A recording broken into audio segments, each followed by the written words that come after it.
Hello guys and welcome back to the channel एनिजाके। तो ये कहानी है एक ऐसे यूनिवर्स की जहाँ डीमंस और इंसानों की दुनिया के बीच में कई सदियों से बैलेंस बना हुआ था। इस बैलेंस की हिफाजत करने वालों को डीमन मास्टर्स कहते थे, जो अपनी बेमिसाल मैजिकल पावर्स का यूज करके इंसानों को प्रोटेक्ट करते थे। लेकिन अब वक्त बदल रहा है और जल्द ही एक ग्रेट वॉर स्टार्ट होने वाला है। प्रोफेसी के मुताबिक इस वार को सिर्फ एक ग्रेट वॉरियर ही रोक सकता है, जो भी जमीन पर पैदा हो चुका है। लेकिन क्या वो अपनी मंजिल तक पहुँच पाएगा, जानने के लिए चलिए शुरू करते हैं ये एडवेंचर। कहानी की शुरुआत होती है एक ग्रुप ऑफ सोल्जर्स के साथ, जो एक बहुत ही खतरनाक वैली से गुजर रहे होते हैं। इस वैली का नाम होता है नाइन विंड वैली, जो अपने ऊंचे ऊंचे पहाड़ों के लिए फेमस थी। अभी लोग आगे बढ़ ही रहे थे, कमांडर ने अचानक से अपने घोड़े को रोक दिया। उसके रुकने की वजह से उनका लीडर ची शुयान अपने घोड़े से नीचे उतर गया। वो देखता है कि उसके सामने एक इंसानी स्केलेटन पड़ा हुआ था। कमांडर बोलता है, मास्टर ची शुआन, ये वैली बहुत ज्यादा खतरनाक है। मैंने सुना है कि लोग यहाँ से गुजरते हैं, उन पे अक्सर अटैक होता है, इसलिए हमें यहाँ पे ज्यादा अलर्ट रहना पड़ेगा। फिर ये लोग अपना सफर दोबारा स्टार्ट करते हैं। रास्ते में इन्हें कई सारे स्केलेटन मिलते हैं। अभी वो आगे बढ़ ही रहे थे, तभी अचानक से बिजलियां चमकने लगती हैं। घोड़े भी आगे बढ़ने से मना कर देते हैं, क्योंकि जानवर डेंजर को फील कर सकते हैं। हालांकि सामने कोई दिख नहीं रहा था। तो कमांडर बोलता है, जल्दी से इस वैली से बाहर निकलना होगा, लेकिन ची शुआन मना कर देता है। और तभी एक डेंजरस डीमन सीधा कमांडर पर अटैक करता है। लेकिन उससे पहले कि वो कमांडर को छू भी पाए, मास्टर ची शुआन एक छोटी सी रॉक से डीमन पे अटैक करता है। कि कमांडर देखता है कि मास्टर के सिर्फ एक ही ब्लो से वो डीमन खत्म हो गया है। और अब सबकी नजर पहाड़ों पे पड़ती है। वहाँ हजारों डीमंस इनका वेट कर रहे थे। सारे डीमंस को देखकर सोल्जर्स डर जाते हैं। क्या ये माउंटेन घोस्ट हैं? हमें इनसे संभल कर रहना होगा। उधर ची शुयान और शियान एकदम कूल स्टाइल में अपने ब्रश को समन कर लेते हैं। लगता है इन डीमंस ने पूरा माउंटेन ही ले लिया है। उनकी हिम्मत की दाद देनी पड़ेगी। डीमंस भी अटैक के लिए रेडी हो जाते हैं। वो सभी माउंटेन से नीचे उतरने लगते हैं। सोल्जर्स बोलते हैं, किसी भी हाल में रेड पर्ल को प्रोटेक्ट करना होगा। तो सभी सोल्जर्स कैरेज को चारों तरफ से कवर कर लेते हैं। उसी वक्त शाओ शुयान अपनी इंक ब्लो टेक्निक एक्टिवेट करता है। उसके स्पिरिचुअल बुश से फियर्स ची एनर्जी निकलती है, जो डायरेक्टली डीमंस को पियर्स करने लगती है। दूसरी तरफ शाओ शियान एक साथ ही इंक ब्लो टेक्निक करता है, जिनकी वजह से कई डीमंस वहीं खत्म हो जाते हैं। लेकिन एक डीमन होता है जो हर अटैक को इजीली डॉज कर लेता है। चाहे शाओ शियान ने कई डीमंस को फिनिश कर दिया हो, वैली में डीमंस की कमी नहीं थी। जो बचे हुए डीमंस थे वो राउंड ब्लेड का यूज करके सोल्जर्स पे अटैक करते हैं। लेकिन शाओ शियान बड़े ही चिल अंदाज में एक ही ब्लो में उन सारे ब्लेड्स को तोड़ देता है। फिर वो स्पिरिचुअल ब्रश लेकर माउंटेन्स पे चढ़ जाता है और वहाँ इंक का एक टोर्नेडो क्रिएट कर देता है। जो भी डीमंस टोर्नेडो में आते हैं, सबका काम तमाम हो जाता है। शाओ शियान सुपर फास्ट स्पीड में अपना स्पिरिचुअल ब्रश घुमाने लगता है, जिससे कि बचे हुए डीमंस भी खत्म हो जाते हैं। हजारों डीमंस मिल के भी उसे रोक नहीं पाते हैं, ना ही उसकी स्पीड कम कर पाते हैं। उसने अपने पावरफुल फ्लो से वहाँ इतनी लाशों का ढेर लगा दिया कि गिनना मुश्किल है। लेकिन डीमंस अब भी गिव अप नहीं करते। उन्हें किसी भी हाल में रेड पर्ल चाहिए था, और वो तभी मिल सकता था जब वो शाओ शुआन को हटा दें। इसलिए सभी डीमंस एक साथ ग्रेट अटैक करते हैं। लेकिन शाओ शुआन तब तक वहाँ एक फियर्स की टोर्नेडो बना चुका होता है, जिसमें डीमंस का ब्लड गोल घूमने लगता है। और फाइनली शाओ शुयान एक फाइनल ब्लो मारता है, जो सभी डीमंस का काम तमाम कर देता है। काम निपटा के शाओ शुयान एकदम स्टाइलिश तरीके से नीचे लैंड करता है। तभी हम एक स्ट्रेंज डीमन को देखते हैं, जो सबकी नजरों से बच के कैरेज के नीचे छुप जाता है। थोड़ी ही देर में सनराइज हो जाता है। अब लोगों को इस वैली से कोई डर नहीं था। अब हम देखते हैं कि शाओ शुयान का स्पिरिचुअल ब्रश जो उसे गुस्से में उसके साथ झगड़ा करना शुरू कर देता है। ब्रश कहता है, बेवकूफ कहीं के, तूने मेरी इतनी ज्यादा प्रीशियस इंक वेस्ट कर दी है। उसी इंक को बनाने में मुझे 3 दिन लगते हैं, और तूने सब एक रात में ही उड़ा दी। सच बताऊं तो अगर मेरा बस चले तो मैं तुझे कब का उड़ा चुका हूँ। शाओ शुयान कहता है, ठीक है सॉरी, लेकिन ब्रश सीधा ही उसके सर पे मार देता है। ब्रश कहता है, सॉरी बोलने से पहले मुझे ग्रेट मास्टर बोल। समझा, मेरी इतनी बेइज्जती तो तेरे बाप ने भी कभी नहीं की। वो हमेशा मुझे ग्रेट मास्टर कह के पुकारते थे, लेकिन तू कभी रिस्पेक्ट नहीं देता है। प्रॉब्लम ये है कि तुम मेरी वैल्यू नहीं समझता। देखो, इस दुनिया में तुम्हारे जैसे डीमन मास्टर्स तो बहुत हैं, जिनके पास तुम्हारे जैसी मैजिकल पावर्स तो होती हैं, लेकिन उनके पास कोई मैजिकल ट्रेजर नहीं होता। तो वो अपने करियर में कभी कुछ खास नहीं कर पाते। और एक तरफ मैं हूँ जो तुम्हारी फैमिली को 500 सालों से मदद करता आ रहा हूँ। तुम्हारे एंसेस्टर्स ने मेरी ग्रेट एबिलिटीज का यूज करके पता नहीं कितनी ही जंग जीती। उधर शाओ शुयान ब्रश की रोज की बकबक सुनता रहता है, और वो थक गया था, इसलिए कहता है, ग्रेट मास्टर मुझे माफ कर दीजिए। मैं मानता हूँ कि आप वाकई बहुत ज्यादा अजीम हो। तुम्हारे जैसे हिम्मत वाला और इज्जत देने वाला कोई नहीं, इसलिए मेरे जैसे छोटे इंसान से अपना लड़के अपने वक्त जाया मत करो। इतनी तारीफ सुनकर स्पिरिचुअल ब्रश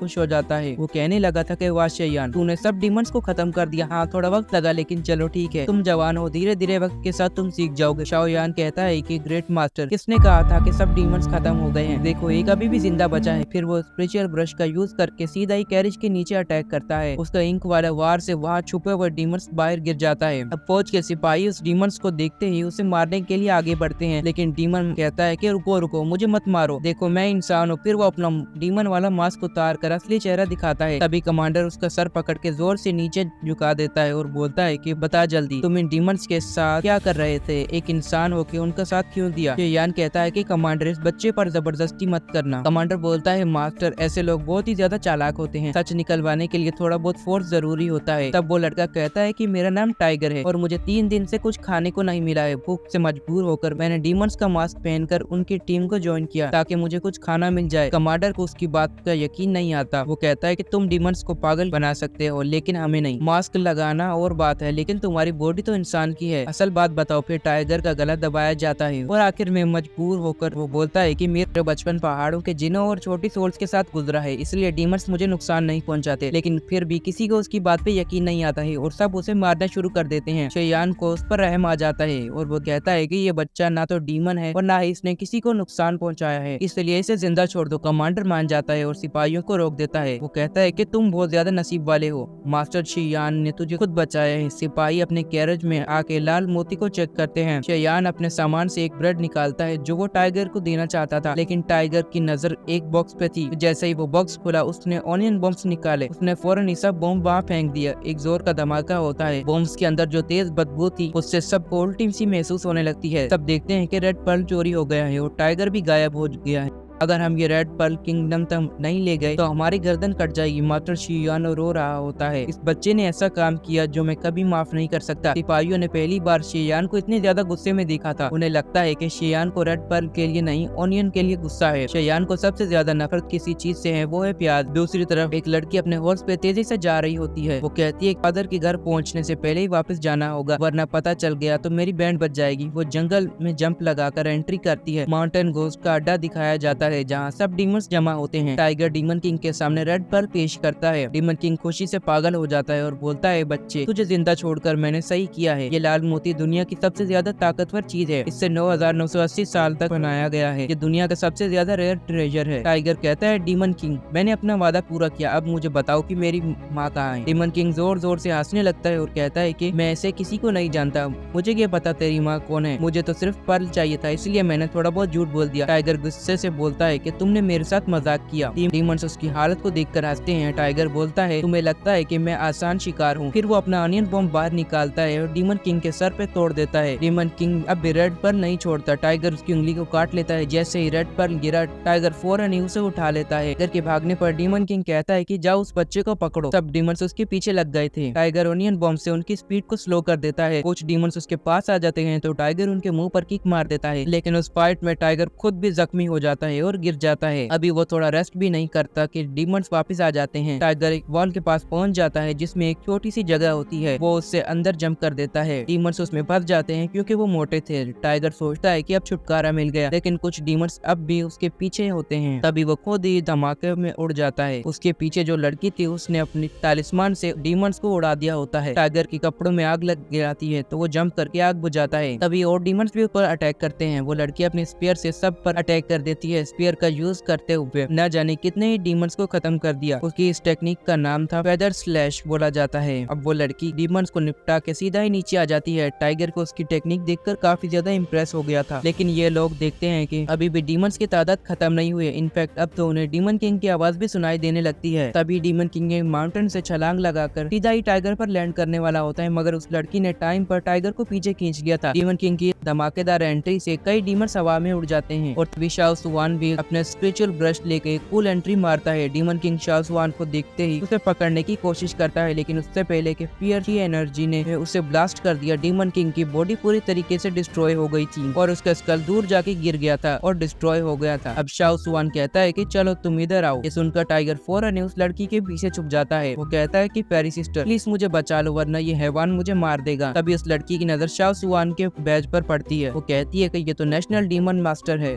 मुझे नहीं लगता है कि ये बिना वजह तुम्हें तंग करेंगे। वैसे भी मैं बाउंटी मिशन पर आई हूँ जो अब कंप्लीट हो चुका है। कि जाते ही टाइगर शॉक होकर बोलता है कि क्या आप सच में डीमन मास्टर हैं? गाइस, इस दुनिया में डीमन को खत्म करने वालों को डीमन स्लेयर या ये डीमन मास्टर कहा जाता है। आपको लगता है कि इस बार तो बुरा फंसा, तो वो फौरन ही उस लड़की के पीछे जाकर हेल्प मांगता है, लेकिन उसे रियलाइज होता है कि वो लड़की भी डीमन मास्टर के अगेंस्ट नहीं जाएगी, इसलिए वो फौरन ही डीमन मास्टर को सैल्यूट मारकर कहता है कि जय हो डीमन मास्टर की। सर, मैं आपकी बहुत ज्यादा रिस्पेक्ट करता हूँ, लेकिन मैं यहाँ रुक नहीं सकता। मैं चावल चूल्हे पर चढ़ा के आया हूँ। अगर मैं लेट हो गया तो वो सब जल जाएंगे। मैं आपकी हालत देखकर समझ गया हूँ कि आपने भी लंबा ट्रेवल किया है, तो आप भी जाके आराम करो, खाना खाओ, मुझे इजाजत दो, शायद हम दोबारा कभी नहीं मिलेंगे। टाइगर भाग ही रहा होता है। शाओ सुआन पूछता है कि बताओ मेरा रेड पर्ल कहाँ है। रेड पर्ल का नाम सुनता ही टाइगर ने ब्रेक मार दी थी। अगर कोई बहाना दे, शाओ सुआन शैडोज का यूज करके उसे जकड़ लेता है। फिर शाओ सुआन उसकी तलाशी लेना शुरू कर देता है। टाइगर को उसके हाथों से बहुत गुदगुदी हो रही थी। वो हंसी में बोलता है कि सीनियर, आप मुझे इधर उधर टच नहीं कर सकते, आपको रेड पर्ल चाहिए तो मैं देता हूँ, बस गुदगुदी बंद कीजिए। रेड पर्ल का नाम सुनता है डीमन किंग का स्कल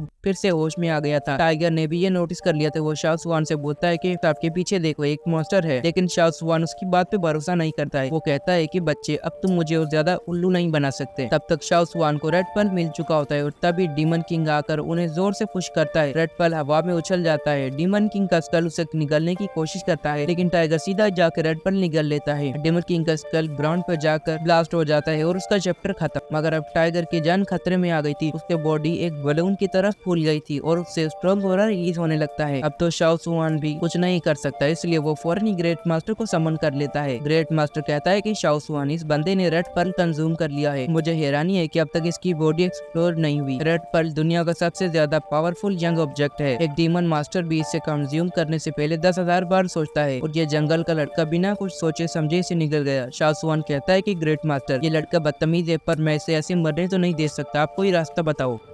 को ये सारी बातें सुनकर काफी ज्यादा डर लग गया था। वो कह रहा था कि जल्दी से वो रेड पर्ल मेरी बॉडी से बाहर निकाल दो। मुझे वो पल बिल्कुल भी अच्छा नहीं लगा है जिसमें शाओ सुआन कहते हैं कि हाँ वो पल तो बाहर निकल जाएगा, लेकिन इसके लिए तुम्हें मेरे साथ कैपिटल में आना पड़ेगा। टाइगर बोला, अच्छा तो अब मैं तुम्हारे सारी चाल समझ गया हूँ। तुम मुझे यहाँ से अरेस्ट करके कैपिटल ले जाओगे और फिर वहाँ से मेरा सर काट कर वो रेड पर्ल हासिल कर लोगे। देखो डीमन मास्टर, तुम मुझे जितना बुद्धू समझ रहे हो उतना मैं हूँ नहीं। शाओ सुआन ने कहा, मैं एक नेशनल लेवल डीमन मास्टर हूँ। अगर मैं तुम्हें यहाँ मार दूंगा तो कोई भी मुझसे सवाल नहीं करेगा। मैं अभी के अभी तुम्हें यहाँ शूट करके रिपोर्ट कर सकता हूँ। गुस्सा होकर वो अपने स्पिरिचुअल ब्रश से एक ट्री पर अटैक कर देता है। टाइगर देख रहा था कि उसके हल्के से मूव ने उस पेड़ को काट दिया है। वो अपने आप से कह रहा था कि बाप रे, इस बार तो मैंने बहुत ही खौफनाक पार्टी से पंगा ले लिया है। अब तो ना मैं यहाँ से भाग सकता हूँ, ना ही प्याज वाले बॉम्ब को फोड़ सकता हूँ। तब वो शाओ सुआन से काफी ज्यादा प्यार से कहने लगा था कि फिर मैं तुम्हारे साथ कहीं भी जाने के लिए तैयार हूँ, लेकिन प्लीज तुम अपना स्पिरिचुअल ब्रश निकाल कर मुझे डराओ मत। हाँ, और एक और बात, मुझे तुमसे एक वादा करना होगा कि रेड पर्ल को बाहर निकालते वक्त तुम मेरी गर्दन नहीं काटोगे। शाओ सुआन ने कहा, अगर तुम मेरी हर बात को मानोगे तो मैं तुम्हें कभी तकलीफ नहीं दूंगा। टाइगर सोच रहा था कि अगर मैं इस बंदे के साथ जाऊंगा तो मुझे खाने पीने की बिल्कुल भी टेंशन नहीं होगी। जो ये खाएगा वही मुझे मिलेगा। अरे वाह, ये तो मेरे लिए बहुत ही ज्यादा फायदे की डील हो गई। शाओ सुआन वहाँ से बाहर जाने का रास्ता ढूंढ रहा था तो टाइगर एटीट्यूड दिखाते हुए कहने लगा, मुझे लगता है कि शाओ सुआन रास्ता भूल गया, पर सीनियर चाहे तो मुझसे मदद ले सकते हैं। शाओ सुआन ने उसकी बातों का कोई जवाब नहीं दिया। टाइगर ने कहा, सीनियर प्लीज मान जाओ ना, अगर मैं तुम्हारी मदद करूं तो तुम भी पुराने गिले शिकवे भूल जाना। उसके बाद टाइगर एक मेंढक को बाहर निकाल देता है। शाओ सुआन ने कहा, ये तो एक मॉन्स्टर है। टाइगर ने कहा, सीनियर प्लीज ज्यादा जोर से बात मत करो, ये माउंटेन स्पिरिट काफी ज्यादा सेंसिटिव होते हैं, अगर इससे गुस्सा आया तो यह हमें रास्ता नहीं दिखाएगा। उसके बाद दोनों उस मेंढक को फॉलो करते हुए कूदते उस माउंटेन से बाहर निकल आए थे। मुझे तो यकीन ही नहीं हो रहा है कि इस छोटे से मेंढक ने हमें 9 विंड वैली से बाहर निकलने में मदद की है। टाइगर ने कहा, चलो एटलीस्ट तुम्हें मुझ पर भरोसा तो हो गया, अगर तुम इसको भी थैंक यू बोल दो तो। लेकिन शाओ सुआन ने मॉन्स्टर से कभी थैंक यू नहीं बोला। वो कह रहा था कि देखो, हम एक विलेज के पास आ चुके हैं, अब यहीं पर हमें रात काटनी पड़ेगी। टाइगर को विलेज का नाम सुन के काफी ज्यादा खुशी हुई। वो कह रहा था कि यहाँ पर तो मुझे ढेर सारे खाना मिलेगा, चलो चलो जल्दी चलो वरना होटल्स बंद हो जाएंगे। लेकिन ये लोग देखते हैं कि वो टाउन पूरे तरीके से वीरान पड़ा है। टाइगर ने कहा, सीनियर ये विलेज तो मुझे काफी ज्यादा स्ट्रेंज लग रहा है, यहाँ कुछ ज्यादा ही खामोशी है। शाओ सुआन ने कहा, हाँ मुझे भी काफी ज्यादा अजीब लग रहा है। अब टाइगर जोर जोर से चिल्लाकर वहाँ के लोगों को बुला रहा था, भाई अगर कोई यहाँ पर इस टाउन में मौजूद है तो प्लीज हमारे सामने आ जाओ। और अब बहुत लोग देखते हैं जो चुपके से उन्हें ही ऑब्जर्व कर रहे थे। जैसे उन्हें कंफर्म हो गया था कि ये लोग कोई नुकसान नहीं पहुंचाएंगे, वो फौरन ही बाहर आ जाते हैं। वो शाओ सुआन से पूछते हैं कि क्या आप एक डीमन मास्टर हो। वो कहता है कि हाँ बिल्कुल, मैं एक नेशनल लेवल डीमन मास्टर हूँ। ये सुनकर टाउन में छुपे हुए सारे लोग बाहर आ जाते हैं। वो सभी लोग टाइगर को धक्का मारते हुए शाओ सुआन के कदमों में गिर जाते हैं। वो कह रहे थे कि प्लीज हमें बचा लीजिए। तब विलेज के चीफ वहाँ पर आती है, सीनियर ये है रॉय विलेज, यहाँ पे पहले सब कुछ शांत था, हम सब लोग खेती बाड़ी में बिजी थे, पहले हमारे गाँव में खुशियाँ थी, लेकिन उस मॉन्स्टर ने अचानक से हमारे विलेज पर अटैक कर दिया है, प्लीज उस मॉन्स्टर को खत्म करके हमारी मदद करिए। शाओ सुआन ने कहा, मैं एक डीमन मास्टर हूँ और आपकी मदद करना तो मेरा फर्ज है, लेकिन उस मॉन्स्टर को पकड़ने के लिए मुझे उसके बारे में इंफॉर्मेशन चाहिए। चीफ बता रही थी कल रात ही हमारे विलेज की एक फैमिली पर अटैक हुआ था। उस मॉन्स्टर ने उन्हें बड़े ही बेरहमी से मार दिया था। हम तो उनकी लाशें भी पहचान नहीं पाए, लेकिन उस घर के ट्रेसेस से ही हमें ये पता चला था कि वो अटैक येलो इमोर्टल ने किया था। वो येलो इमोर्टल रुवान माउंटेन के नॉर्थ में रहता है। हमें पूरा यकीन है कि इस अटैक के पीछे येलो इमोर्टल है। प्लीज उसे खत्म करके हमारे टाउन को बर्बाद होने से बचा लीजिए। शाओ सुआन को इस इमोर्टल के बारे में पहले से थोड़ी बहुत इन्फॉर्मेशन थी। वो कह रहा था कि ये मॉन्स्टर वर्ल्ड के 4 इमोर्टल्स में से एक है। ये लोगों के माइंड्स को कंफ्यूज करके उनके सामने इल्यूजन्स क्रिएट करते हैं। अगर कोई उनके इल्यूजन में गलती से भी फंस जाए तो वो इंसान को बुरे तरीके से मार देते हैं। लेकिन आप लोग बिल्कुल भी फिक्र मत करो, मैं जल्दी से जाकर उस मॉन्स्टर को निपटा लूंगा। टाइगर कह रहा था कि एटलीस्ट हमें वहाँ खाना तो खाना चाहिए था। मुझे तो ये समझ नहीं आता कि आप भूखे पेट काम कैसे कर लेते हो।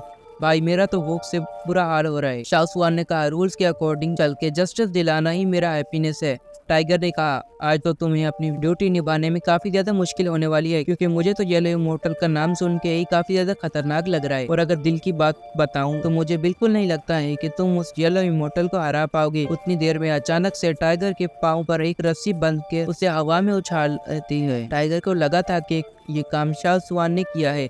वो कह रहा था कि सीनियर मैं तो मजाक कर रहा था, मुझे पता है कि आप उस येलो इमोर्टल की छुट्टी कर दोगे, अब प्लीज मुझे नीचे उतार दो। लेकिन उसे पेड़ पर लटकाने का काम शाओ सुआन ने नहीं बल्कि एक बच्चे ने किया था। वो बच्चा कह रहा था कि येलो इमोर्टल कोई मॉन्स्टर नहीं है, ना ही उसने किसी को मार दिया है, लेकिन ये बात तुम्हारे जैसे डीमन मास्टर को समझ नहीं आएगी। और अब वो गुस्से में शाओ सुआन पर एक पत्थर मारकर वहाँ से भाग जाता है, लेकिन वो पत्थर शाओ सुआन को नहीं बल्कि टाइगर की खोपड़ी पर जाके लगता है। टाइगर गुस्से में कह रहा था कि बस एक बार वो बच्चा मेरे हाथ लग जाए, के सर पे भी मैं ऐसे ही करूंगा। अगर मैंने ऐसा नहीं किया तो मेरा नाम ही बदल देना। और तभी टाइगर की नजर पड़ी रुयान माउंटेन पर। वो कह रहा था कि सीनियर देखो ना, यह माउंटेन तो काफी ज्यादा ऊंचा है, अब वहां तक पहुंचने के लिए हमें 2 दिन का वक्त लग ही जाएगा। और तभी अचानक से उसकी रस्सी कट गई, वो सीधा ही नीचे गिर गया। वो कह रहा था कि सीनियर जब से आपसे मेरी मुलाकात हुई है तब से मेरा बुरा वक्त शुरू हो गया है। मेरे ख्याल से हमें वापस जाकर खाना पीना खा के सो जाना चाहिए और कल सुबह दोबारा इस माउंटेन की चढ़ाई करेंगे।